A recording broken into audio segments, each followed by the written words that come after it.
오늘은 그리스도인의 세상살이라는 제목으로 하나님 말씀 증거하도록 하겠습니다. 이 자리에 나오신 우리 모든 성도님들에게 하나님의 은혜와 또한 생명과 위로가 충만하시길 소망합니다. 오늘 설교에서 소개하고자 하는 인물은 롯입니다. 룻이 아니고요, 롯입니다. 롯에 대한 이야기는 잘 아실 것입니다. 롯이 누구이죠? 롯은 아브라함의 조카였습니다. 아브라함의 막내 동생 하란이 낳은 아들입니다. 그러니까 아브라함의 조카가 되는 것이죠. 갈대아 우르에서 아버지 하란이 죽었기 때문에 삼촌 아브라함이 길러주었던 아들과 같은 자가 바로 롯이었습니다. 하나님의 계시를 받죠. 아브라함의 계시를 받습니다. 갈대아 우르에서 하나님의 계시를 받아요. 이곳을 떠나라. 내가 너희에게 지시하는 땅으로 가라.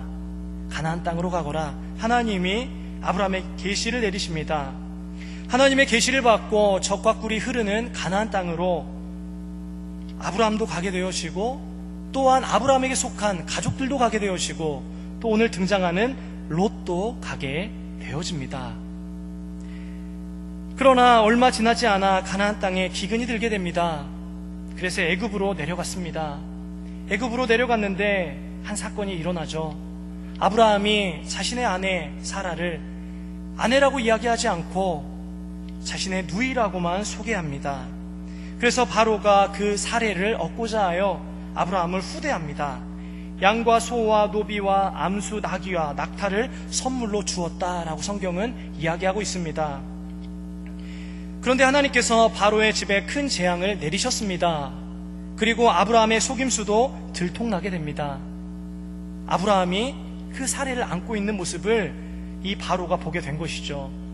그래서 결국 모두 쫓겨납니다. 쫓겨나는데 그냥 쫓겨나는 것이 아니에요. 하나님의 섭리가 있었습니다. 많은 가축들과 또한 많은 사람들을 아브라함에게 선물로 주면서 나가라고 하죠. 그래서 모든 소유를 가지고 네게브라고 하는 사막으로 쫓겨나게 되는 것입니다. 한번 생각해 보십시오. 아브라함이 갈대아 우르를 떠날 때에도 거부였어요. 자신이 거느리는 종들도 많았고요, 소유물들도 많았습니다.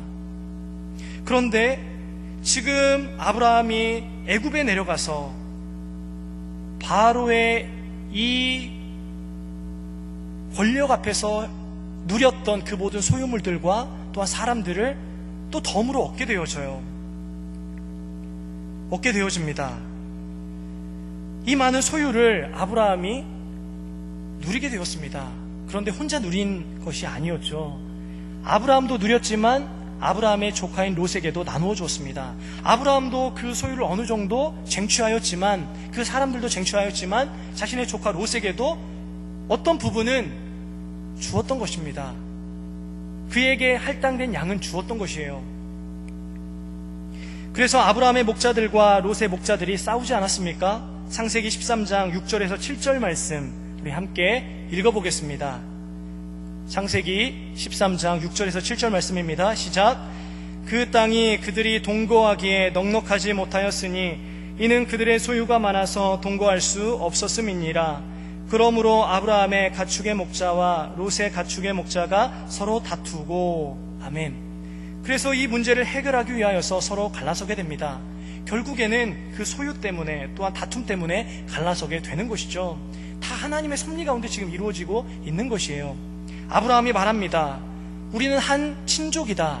그렇기 때문에 나나 너나 내 목자나 너의 목자나 서로 다투게 하지 말자. 네 앞에 온 땅을 한번 바라보아라. 그리고 나를 떠나라. 네가 좌하면 나는 우하겠고 네가 우하면 나는 좌하겠다. 이렇게 제안을 합니다. 그랬더니 롯이 어떻게 합니까? 저 같으면 그렇게 할 것 같아요. 삼촌의 목자들과 내가 지금 거느리고 다스리는 그 목자들과 다툼이 일어났기 때문에 이러한 문제로 삼촌이 나에게 무엇인가를 제안한다면 그렇게 이야기할 것 같습니다. 아닙니다, 삼촌. 제가 단속을 잘못해서 저의 목자들이 다툼을 유발한 것 같습니다. 죄송합니다. 다시는 이런 일이 없도록 주의를 주겠습니다. 조심하겠습니다. 이렇게 말해야 마땅한 것 아닙니까? 그런데 롯이 어떻게 이야기하죠? 사실 자신을 길러주고 아버지와 같은 존재로 그렇게 버텨주신 분이신데, 그리고 이렇게 큰 부를 누리게 해주신 분이신데, 아브라함이 자신에게 그러한 제안을 해오자 잘됐다, 그래 내가 한번 이제 나의 꿈을 한번 펼쳐보자, 이렇게 생각하였던 것 같습니다. 창세기 13장 10절에서 11절 말씀은 이렇게 이야기하고 있습니다. 함께 읽어보겠습니다. 시작. 롯이 눈을 들어 요단 지역을 바라본즉 소알까지 온 땅에 물이 넉넉하니,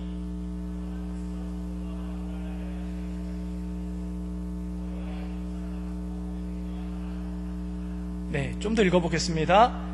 그러므로 롯이 요단 온 지역을 택하고 동으로 옮기니 그들이 서로 떠난지라. 아멘. 제가 이거를 PPT로 만들어가지고 방송실에 올려드렸거든요. 그래서 저는 중간에 중략을 했어요. 그런데 이제 전체적으로 나와가지고 당황했습니다. 네.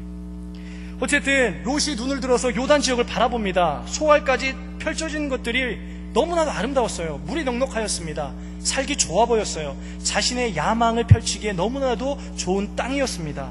그래서 요단 온 지역을 선택합니다. 동으로 옮기는 것이죠.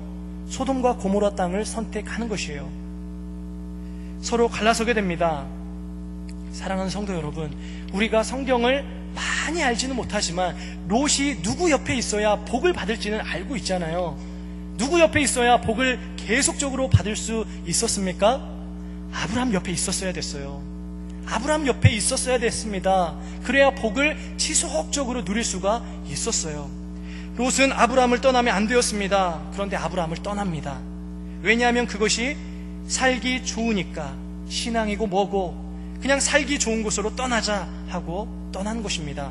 그리고 거기에는 얄팍한 자기의 야망이 섞여 있었어요.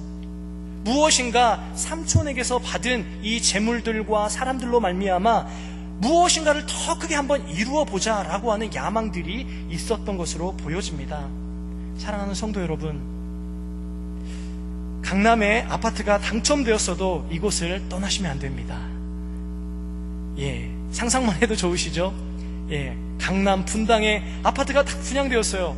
너무나도 막 이렇게 좋지 않으십니까? 그래도 우리는 신앙의 정절을 지키셔야 됩니다. 우리는 신앙을 중심으로 움직여야 되는 사람이에요. 신앙에서 물러서면 복이 복으로 오는 것이 아니라 오히려 그 복으로 말미암아 화가 와요. 하나님께 열심히 기도해가지고 하나님이 복을 부어주셨습니다. 그런데 신앙에서 떠나면 하나님이 부어주시는 복이 오히려 화가 된다니까요. 그런데 롯이 왜 이러한 선택을 하였을까요? 롯이 왜 이러한 선택을 하였을까요? 롯은 세속적인 신앙인이었기 때문입니다. 세속적인 신앙인. 왜 제가 세속적인 신앙이라고 평가를 할까요? 요단 온 땅을 차지하는 과정에서 신앙 양심을 접어버렸습니다. 삼촌에 대한 안면도 몰수하였습니다. 나도 한번 잘 살아보겠다는 일념으로 삼촌을 떠난 것이죠. 그리고 요단을 선택합니다. 소돔과 고모라를 선택해요. 얼마나 기뻤을까요? 너무나도 보기 좋은 땅. 이제 진짜 입주만 하면 이제 집값도 올라가고 또한 많은 사람들의 부러움을 살 그 강남의 땡땡땡 아파트, 상상만 해도 좋잖아요. 이러한 부푼 기대를 가지고 요단 지역 소돔과 고모라 땅으로 갔던 것입니다. 세속적이죠. 그런데 이런 부분들만 있었을까요? 롯의 세속적인 부분은 요단 땅, 곧 소돔 땅에서의 행실을 통해 더 여실히 드러납니다. 어느 날 저녁 두 천사가 롯의 집을 방문합니다. 함께 음식을 맛있게 나눠 먹고 침상에 누울 무렵 꽤 많은 사람들이, 소돔 사람들이 그 집을 에워쌉니다. 왜 그랬을까요? 못 보던 사람들이 이 마을에 온 것입니다. 그리고 그 사람들과 동침하고 싶은 마음이 많은 사람들에게 불일 듯 일어난 것이에요. 순간적으로만 일어난 것이 아니라 그 전부터 지속적으로 이러한 상태 가운데 사람들이 노출되어 살아왔던 것으로 보여집니다. 젊은 사람, 늙은 사람 막론하고 원근각지에서 다 몰려온 것입니다. 창세기 19장 4절에서 5절 말씀 함께 읽어보겠습니다. 시작. 소돔 사람들이 노소를 막론하고 원근에서 다 모여 그 집을 에워싸고 롯을 부르고 그에게 이르되 오늘 밤에 내게 온 사람들이 어디 있느냐 이끌어내라 우리가 그들을 상관하리라. 아멘. 사랑하는 성도 여러분, 우리가 이런 경우를 한 번도 겪어보지 않아서 상상할 수도 없는 일이지만 여러분 같으면 어떻게 하시겠습니까? 정상적인 사람이라면 기뻐할 때에 기뻐해야 되고 분노해야 할 때에 분노해야 마땅한 것 아닙니까? 지금은 분노할 상황이에요. 우리 집에 천사들이 왔습니다. 너무나도 귀한 손님이 왔어요. 그런데 남녀노소 가릴 것 없이 원근각지에서 사람들이 이 천사들과 상관하겠다고 온 것이에요. 그러면 우리가 힘이 약하지만 그래도 분노해야 하잖아요. 그래서 싸워야 하잖아요. 안 된다라고 말려야 되잖아요. 그런데 분노할 상황에서 롯이 어떻게 하였습니까? 창세기 19장 8절 말씀 함께 읽어보겠습니다. 시작. 내게 남자를 가까이 하지 아니한 두 딸이 있노라. 청하건대 내가 그들을 너희에게로 이끌어내리니 너희 눈에 좋을 대로 그들에게 행하고. 아멘. 여기까지만 읽겠습니다. 이게 할 말입니까? 아버지가 그 두 천사를 보호하겠다고, 여보셔 우리 집에 남자를 알지 못하는 두 딸이 있습니다. 제가 두 딸을 내어놓을 테니 당신들 좋을 대로 하십시오. 신앙인을 떠나서 아버지로서 할 이야기입니까? 기가 막힐 노릇입니다. 천사들에게도 잘 보이고 이 사람들에게도 잘 보여서 한번 잘 살아보겠다고 하는 악한 협상 아닙니까? 얄팍한 꾀를 가지고 지금 일을 처리하는 롯의 모습을 볼 수 있습니다. 세속적인 모습은 여기에서 그치지 않습니다. 천사들이 소돔과 고모라 성을 멸할 것이라고 알려주셨는데 그 성에 미련이 남은 것입니다. 왜요? 자신의 인생을 이 성에 올인했거든요. 다 걸었어요. 그 강남의 그 아파트에, 그 분당의 그 아파트에 올인하였습니다. 그것이 아파트가 됐든 동산이 됐든 자녀들이 됐든 명예가 됐든 그건 상관이 없습니다. 어쨌든 롯은 그 성에 자신의 인생을 다 걸었어요. 자신의 야망, 꿈, 모든 시간, 에너지 다 걸었습니다. 심지어는 자기 가족들을 다 동원하면서 자신의 꿈을 펼쳐보겠다고 올인을 한 것입니다. 그러니까 천사들이 이 성은 이제 멸망될 것입니다. 어서 떠나십시오 라고 했을 때에 머뭇거린 것이에요. 지체하였던 것입니다. 창세기 19장 15절에서 16절 말씀은 이렇게 이야기를 하고 있습니다. 함께 읽어보겠습니다. 시작. 동틀 때에 천사가 롯을 재촉하여 이르되 일어나 여기 있는 내 아내와 두 딸을 이끌어내라. 이 성의 죄악 중에 함께 멸망할까 하노라. 그러나 롯이 지체하매. 여기까지만 읽겠습니다. 롯이 어떻게 했다고요? 지체하매. 지체하였어요.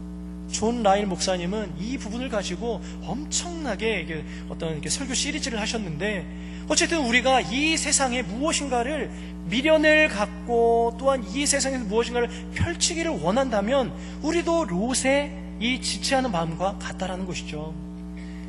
사랑하는 성도 여러분, 여러분은 어디에 인생을 올인하셨습니까? 어디에 인생을 거셨습니까? 눈에 보이는 것이 전부가 아닙니다. 우리는 한시적으로 하나님이 허락하신 때에 허락하신 분량만큼 살아가는 것입니다. 여러분은 어디에 여러분의 인생 전부를 거셨습니까? 우리가 하나님을 믿는 순간, 하나님, 우리가 살아왔던 모든 삶, 지금까지 꿈꿔왔던, 우리가 계획했던 모든 것들은 다 틀렸습니다.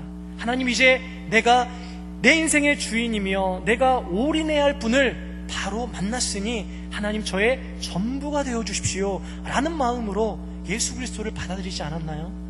그런데 여전히 롯과 같이 지체하고 세상에 미련을 두고 있다면 한 번 정도는 우리의 신앙생활을 점검해 보아야 되는 것입니다. 사랑하는 성도 여러분, 하나님께서는 우리 모두가 하나님께 우리의 인생을 전폭적으로 올인하고 또한 영원에 잇대 있는 삶을 살아가기를 원하십니다. 그렇기 때문에 이렇게 이 자리에 나오신 줄 믿습니다. 두 번째는 구원의 주체에 대해서 한번 살펴보겠습니다. 자, 그렇다면 오늘 우리가 읽은 이 본문을 신약에 있는 말씀은 어떻게 평가하고 있는지 한번 살펴보도록 하겠습니다. 이렇게 세속적이고 심지어는 신앙이 없는 모습을 보이는 롯을 어떻게 묘사하고 있는지 우리 신약 성경을 한번 살펴보도록 하겠습니다. 베드로후서 2장 7절에서 8절 말씀입니다. 우리 함께 읽어보겠습니다. 시작.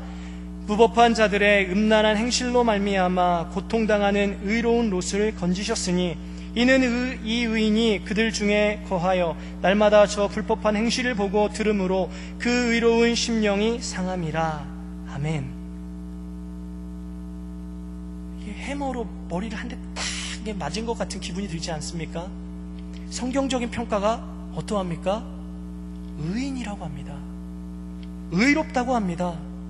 인간적인 생각으로 도무지 이해할 수가 없는 이야기를 신약 성경 베드로는 이렇게 이야기를 하고 있습니다. 어떻게 롯을 의롭다고 할 수 있나? 의아했습니다. 어떻게 의인이라고 3번씩이나 이렇게 말할 수 있는지, 의로운 롯을 이 의인이 그 의로운 심령이 3번씩이나 강조해서 이야기를 하고 있어요. 우리가 정확하게 살펴봤잖아요. 롯이 어떠한 결정을 했었는지, 세속적이고 믿음이 없는 모습을 보였는지 우리가 창세기를 통하여서 살펴보았잖아요. 그런데 신약 성경 베드로는 이 롯이 의로웠다, 그리고 의로운 심령이 상하였다 라고 평가하고 있습니다. 신앙이 있는지도 모르겠고 신앙이 있다 하여도 세속적인 삶을 살았던 롯인데 어떻게 의롭다고 할 수 있는가?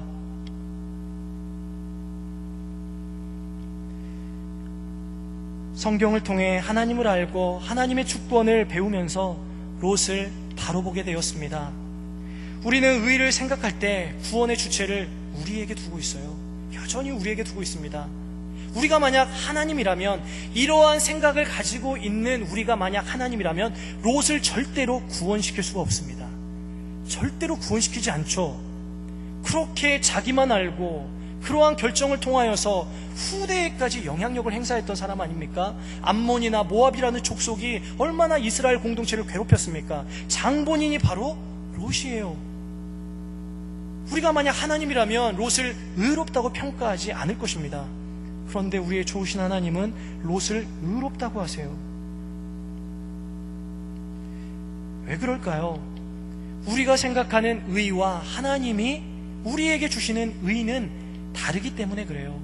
우리는 도덕적이고 윤리적인 어떤 착한 행실을 보일 때에 의롭다라고 이야기하지만 하나님은 그러한 측면도 있습니다. 그런데 그러한 측면 이면에 하나님이 택하시고 또한 하나님을 향한 그 마음이 있는 그 사람, 또한 하나님께서 전폭적으로 그 사람을 이끄시고 자비를 베푸시고 또한 그를 도와주었던 그 사람을 바로 의롭다라고 하는 것이죠.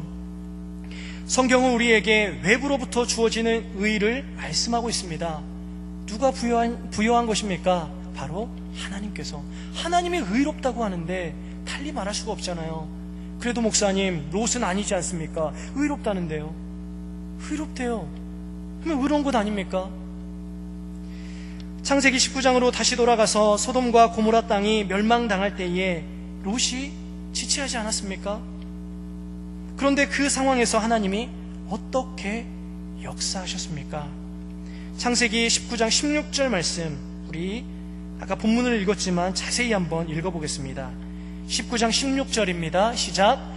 그러나 롯이 지체함에 그 사람들이 롯의 손과 그 아내의 손과 두 딸의 손을 잡아 인도하여 성 밖에 두니 여호와께서 그에게 자비를 더하심이었더라. 아멘. 여호와께서 그에게 자비를 더하심이었더라. 하나님께서 자비를 베풀어 주셨대요. 하나님께서 은혜를 베풀어 주셔서 멸망 가운데 구원해 주셨대요. 그런데 이 구원이 지금 우리가 예수 그리스도 안에서 받는 구원과 똑같은 등가의 구원이라는 것이죠. 하나님이 은혜를 베푸셔서 우리를 죄로부터 구원하신 것처럼 하나님께서 자비를 베푸셔서 멸망 가운데 있는 롯을 구원해 내셨다는 것입니다. 하나님이 구원해 내시고 의롭다고 인쳐 주셨습니다. 성경 어디에도 롯이 선하게 행하였다는 말은 없습니다. 창세기 19장 29절에 보니까 하나님께서 아브라함을 생각하셨다라는 말씀은 있어요. 우리 같이 한번 읽어보겠습니다. 29절입니다. 시작.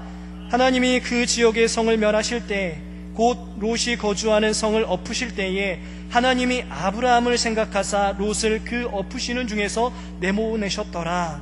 아멘. 아브라함을 생각하사 그 엎으시는 중에 내보내셨더라 라고 이야기를 하고 있어요. 여기에서도 많은 설교를 할 수 있겠죠. 근데 저는 지나가려고 합니다. 오늘은 롯에게 집중하려고 해요. 성경 어디에도 롯이 선하게 행하였다 라고 하는 말씀이 없어요. 그러나 하나님께서 롯에게 자비를 베푸셨고, 또한 그 삼촌 아브라함을 생각하사 그를 구원하신 것입니다. 구원의 주체는 하나님이십니다. 하나님이 하십니다. 우리는 누가 구원받을지 알 수 없죠. 단지 하나님의 주권에 맡길 뿐이고 하나님의 자비에 맡길 뿐입니다.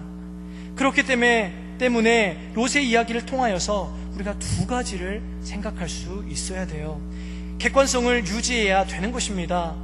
성경 말씀에 상반되는 롯의 선택과 구체적인 삶은 반면교사로 삼아야겠죠. 우리가 그러한 삶을 따라가서는 안 됩니다. 분노를 일으킬 때에는 분노해야겠죠. 의로운 분노를 일으켜야 됩니다. 그러나 구원받았으며 의롭게 사는 중에 삶 속에서 그가 고통당하고 있었음을 동시에 읽을 수 있어야 됩니다. 세속적인 신앙인이었지만 하나님을 알았고 자신과 세상과 싸우며 살아왔음을 읽을 수 있어야 됩니다. 그렇기 때문에 롯은 상처 입은 심령으로 이 세상에서 고통을 당하며 살았던 것입니다. 성경적인 평가가 그래요. 의로운 심령이 상하여 그 기간을 지냈던 것이에요. 우리는 다 알 수 없지만 성경이 롯을 그렇게 평가하고 있습니다. 의로운 심령이 상하게 될 정도였다고 그렇게까지 말씀하고 있습니다. 자, 마지막 세 번째입니다. 심령의 상함인데요. 그렇다면 롯에게는 어떤 상함이 있었을까요? 세 가지로 살펴보고 말씀을 맺도록 하겠습니다. 먼저는 자기 자신 안에 이러한 상함이 있었어요. 자기 심령이 상할 대로 상하였습니다. 신앙 양심도 접고 삼촌에 대해서도 안면몰수하고 나도 한번 잘 살아보겠다는 일념으로 그 소돔 땅을 선택하였는데, 그 희생을 치르면서 들어온 소돔인데 그가 그곳 사람들로부터 존경과 사랑을 받았을까요? 존경과 사랑은 고사하고 도리어 무시와 배척을 당하며 살아가고 있었습니다. 창세기 19장 9절 말씀 함께 읽어보겠습니다. 시작. 그들이 이르되 너는 물러나라. 또 이르되 이자가 들어와서 거류하면서 우리의 법관이 되려 하는도다. 이제 우리가 그들보다 너를 더 헤아리라 하고 롯을 밀치며 가까이 가서 그 문을 부수려고 하는지라. 아멘. 인정받지 못하였어요. 무시와 조롱을 받았습니다. 사위들은 어땠나요? 가족이 될 정혼한 사위들로부터 존경과 사랑을 받고 있었나요? 그것도 아니었습니다. 우리 14절 말씀 함께 읽어보겠습니다. 시작. 롯이 나가서 그 딸들과 결혼할 사위들에게 말씀하여 이르기를 여호와께서 이 성을 멸하실 터이니 너희는 일어나 이곳에서 떠나라 하되 그의 사위들은 농담으로 여겼더라. 농담으로 여겼대요. 이 모든 정황으로 미루어 볼 때 롯과 그의 가족들은 겨우 소돔에서 빌부터 살았던 것 같습니다. 신앙인의 품위도 고상함도 상실한 채 겨우 살아가고 있었던 것으로 보여집니다. 세상에 나갔으면 떵떵거리고 한번 보란듯이 살아봐야 되는데 그렇지도 못했던 것 같아요. 탕자와 같이 그랬던 것 같습니다. 우리도 롯처럼 그렇게 살아갈 때가 있지 않습니까? 저는 이 말씀을 보면서 우리가 다른 성경적인 인물을 우리에게 이게 비견하여 우리를 생각하기보다는 우리가 바로 롯이다라는 생각을 많이 해보았습니다. 우리는 롯이에요. 우리의 결정, 또한 우리의 결정으로 말미암아 우리 후손에게 미칠 영향력, 그리고 우리가 살아내고 있는 우리도 원치 않으면서 또한 상처를 입으면서 그렇게 무엇인가에 끼어 들어간 채 나오지도 못하고 사면초가의 상태에서 살아가는 그러한 모습이 바로 우리의 모습이고 또한 롯의 모습처럼 보여졌습니다.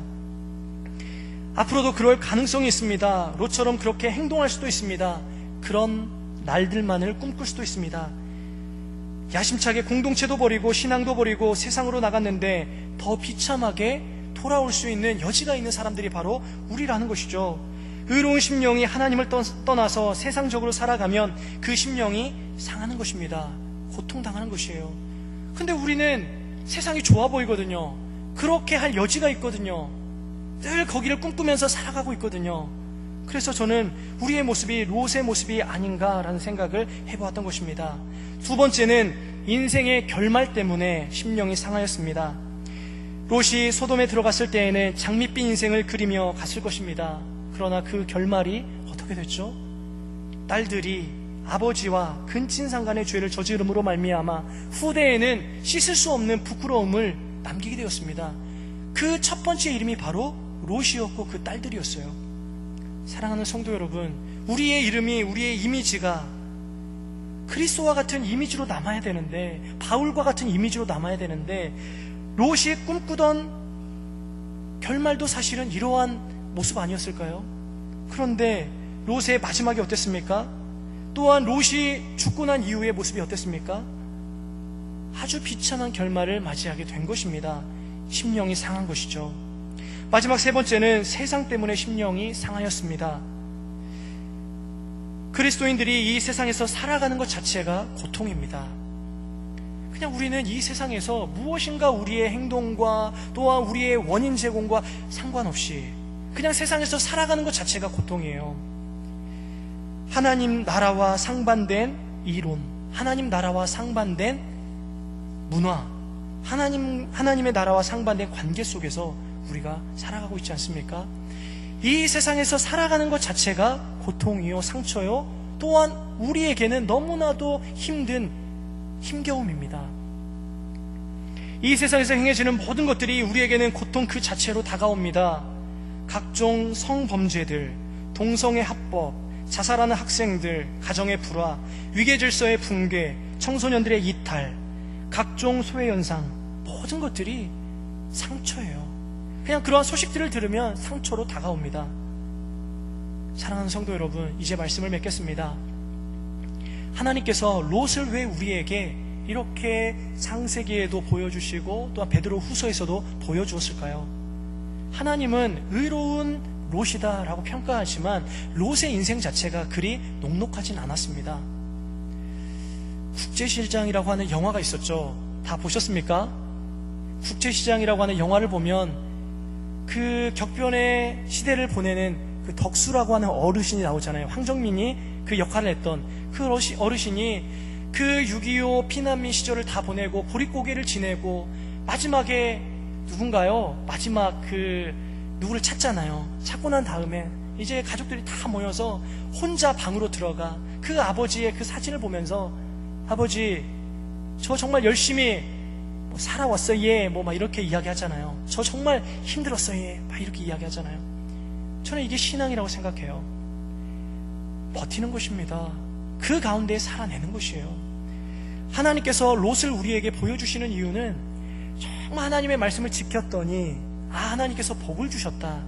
정말 이렇게 무엇인가 해피엔딩으로 끝나는 인물들만 성경에 있는 것이 아니라 그 상황 가운데에서 자신의 실수와 자신의 실패와 허물과 또한 자신이 그렇게 저지른 그러한 모든 일들 때문에 영향력으로 남겨질 수 있는 가능성을 남겨두고서라도 그렇게 하나님 앞에서 몸부림치며 하나님께 붙어 있으면서 그렇게 살아냈던 그러한 그 인물이 하나님은 의인이다 라고 인쳐주는 것을 우리에게 보여주는 것입니다. 사랑하는 성도 여러분, 하나님은 여러분을 아십니다. 여러분의 마음이 이 세상 가운데에서 상하셨음도 아십니다. 여러분의 실수와 실패도 다 아셔요. 다 아십니다.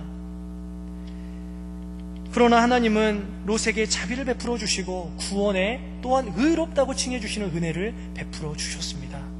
그 하나님이 우리에게도 동일하게 다가오시는 것이에요. 몇 가지의 실수, 실패, 또한 내가 지금까지 잘못 살아왔기 때문에 내가 당하고 있는 당연히 치러야 되는 결자해지와 같은 그러한 열매들, 그러한 것이 있다 할지라도 하나님은 다 알고 계십니다. 그리고 그 가운데에서 여러분을 구원해 내실 것입니다. 주어진 삶을 하루하루 담대하게 살아가십시오. 주님을 의지하며 힘을 내십시오. 마음이 상하였을지라도 주님을 사모하고 본향을 사모하며 하나님의 도움을 의지하며 성령을 의지하며 믿음으로 살아가시는 우리 성도님들 되시길 간절히 소망합니다.